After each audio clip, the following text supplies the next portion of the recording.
If the United States is a leading terrorist state, if, as you say, Britain is another example of a terrorist state, how do you distinguish between that kind of what you describe as terrorism and what they are saying, Osama bin Laden, who's a terrorist? Make the distinction. It's very simple. If they do it, it's terrorism. If we do it, it's counterterrorism.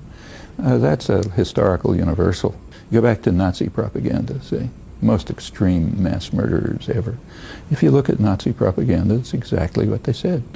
They said they are defending the populations and the legitimate governments of Europe. Well, let's talk about in the Middle East, for example, where Sharon says, we are experiencing terrorist bombings, and therefore we have to have a big operation in the West Bank and root out terrorism. And people say, hey, you're violating human rights. Yeah, this is the 35th year of a harsh, brutal, and vicious occupation, supported unilaterally by the United States, constant terror and atrocities. Suppose Palestinians say, well, we're under terrorist attack for 35 years, therefore we have a right to carry out suicide bombings. Which is what they say. Do you accept this? Does anybody accept it? Nobody accepts it. All right, then how come everyone accepts the Israeli claim to be doing it, which is a much weaker claim? They are the military occupiers.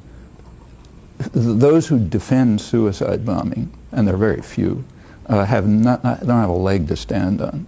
Those who defend the Israeli atrocities, including the U.S. government, most intellectual opinion, a good bit of the West generally, yeah, they don't have a leg to stand on either, and they have a much weaker position. You asked us after September 11, one of your points was we ought to look in the mirror, we being America or the West, we ought to look in the mirror at our own. Was that a way of saying, look, people like bin Laden are angry at us for good reason? No, in other words, is there a way to justify? That's not what I was saying. The statement of mine that you just quoted is a very conservative statement. In fact, it was articulated by George Bush's favorite philosopher, Jesus Christ, who pointed out, famously defined the notion hypocrite.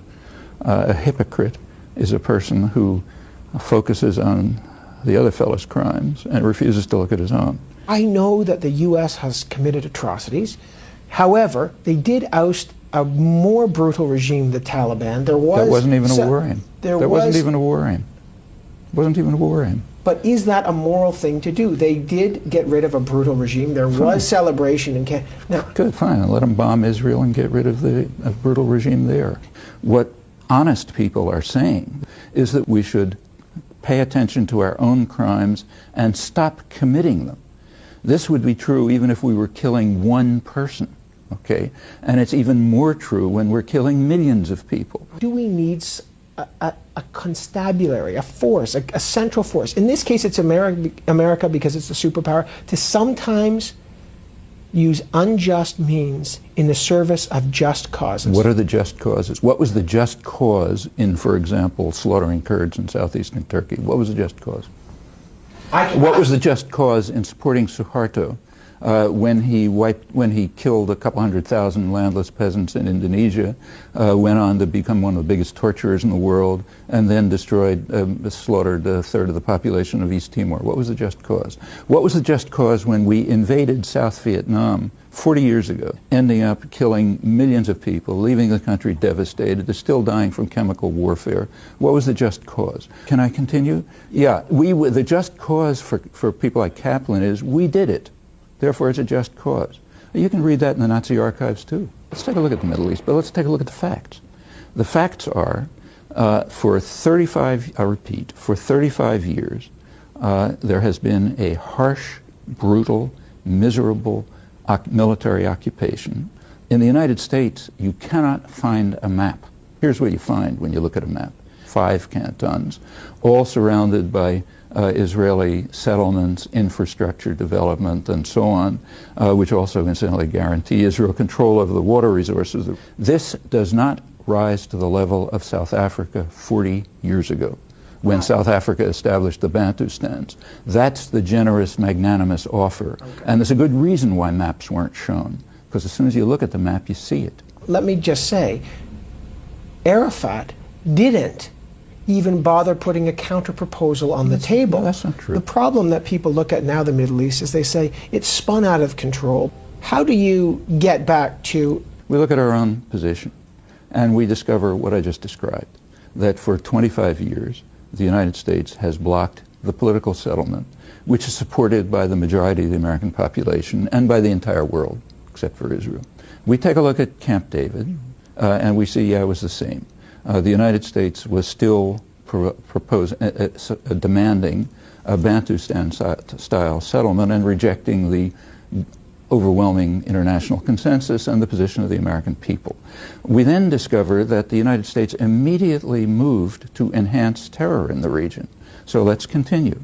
On September 29th, Ehud Barak put a massive military presence outside the Al-Aqsa Mosque, very provocative. When people came out of the mosque, young people started throwing stones, the Israeli army started shooting, half a dozen people were killed, and it escalated. The next couple of days, Israel used U.S. helicopters to attack civilian complexes, killing about a dozen people and wounding several dozen.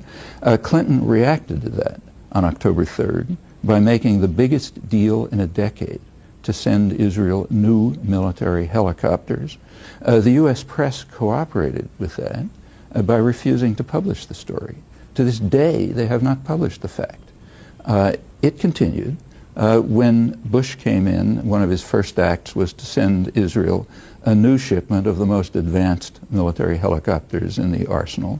That continues right up to a couple of weeks ago with new shipments. On December 14th, the Security Council tried to pass a resolution calling for what everyone recognizes to be the obvious means for reducing terror, namely sending international monitors. The U.S. vetoed it. 10 days before that, there was a meeting at Geneva of the high contracting parties of the Fourth Geneva Convention, which has unanimously held for 35 years that it applies to Israel. The meeting condemned the Israeli settlements as illegal, condemned a list of atrocities, willful destruction of property, murder, trials, torture, and so on and so forth. What happened to that meeting? Oh, I'll tell you what happened to that meeting. The U.S. boycotted it. Therefore, the media refused to publish it. Therefore, no one here knows that the United States once again enhanced terror by refusing to recognize the applicability of conventions which make virtually everything the United States and the Israel are doing there a grave breach of the Geneva Conventions, which means a war crime. The United States is obligated as a high contracting party to prosecute violations of those conventions. That means to prosecute its own leadership for the last 25 years. Book writers like Bernard Lewis say what went wrong, that in fact there might be a clash of civilizations between an Islamic culture and a Western Judeo-Christian culture. They resent us. There's enormous amounts of hatred, and it goes back in history because of resentment. Yes, there's hatred against us. Why? In 1958, the U.S. government faced, we know from internal records, 3 major crises in the world. North Africa, Middle East, and Indonesia, all with oil-producing states, all Islamic states.